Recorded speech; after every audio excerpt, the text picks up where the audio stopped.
Right now, if someone asked me if there was anything new or exciting going on in the family, I'd be most excited to tell them about how I'm an aunt now.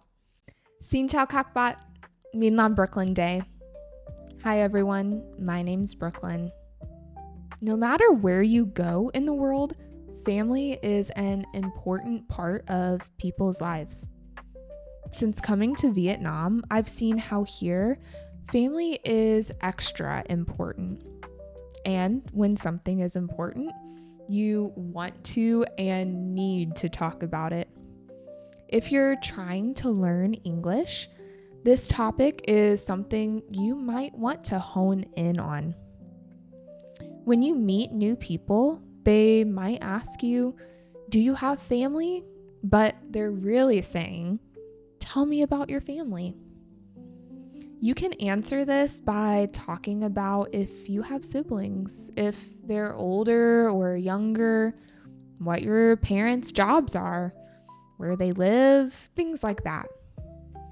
If someone who knows you asks, "How's your family?" or "What's going on with you and yours?" which is just a phrase meaning family, they're asking if there's any recent news with your family. On this channel, I tell stories of my life in a way that you can learn English.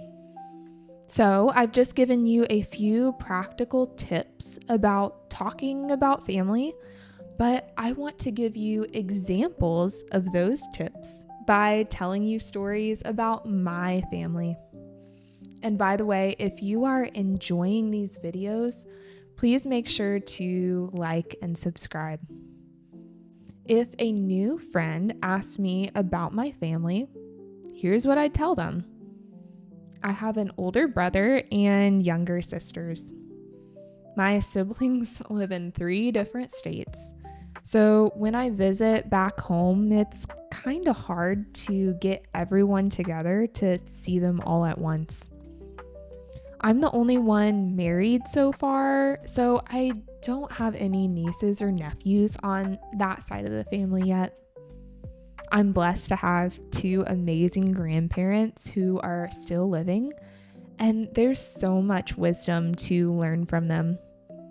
I miss my grandparents that passed away very much.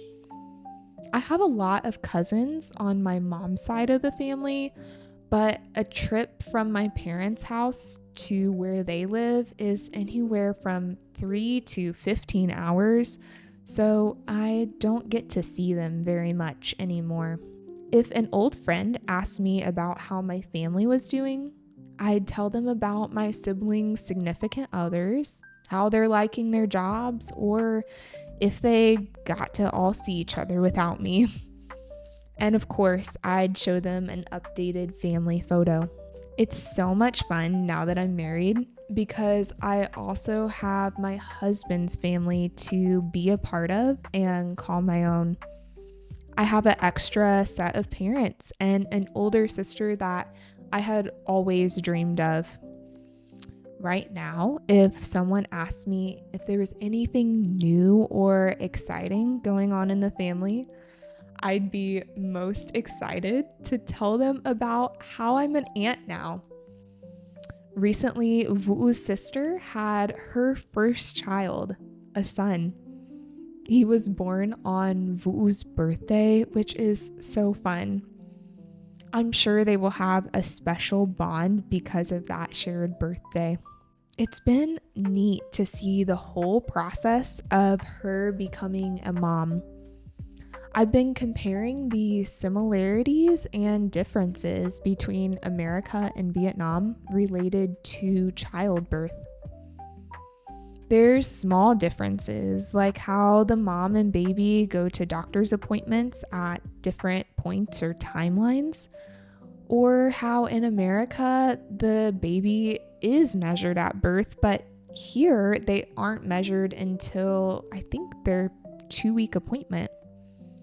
Then there's big differences, like how often C-sections are performed or which feeding method is most encouraged. There's cultural differences, like whatever my mother-in-law did with garlic when the baby was coming home. I don't think we do anything like that in America. Or at least if we do, I'm so used to it that I'm blind to it. When my friends have had their babies in America, people from their community take turns bringing them meals for a few weeks. In a similar way here, on the day he came home from the hospital, relatives brought a big meal for the family. I was expecting just 1 or 2 dishes, but they brought so many different types of food. I love that Vietnamese people celebrate anything and everything with food. And the family's love for the baby is the same across cultures.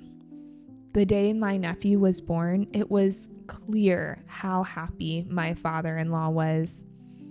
Even though he hadn't yet seen the baby, he was smiling and humming songs, so overjoyed that the baby was here and everyone was happy and healthy.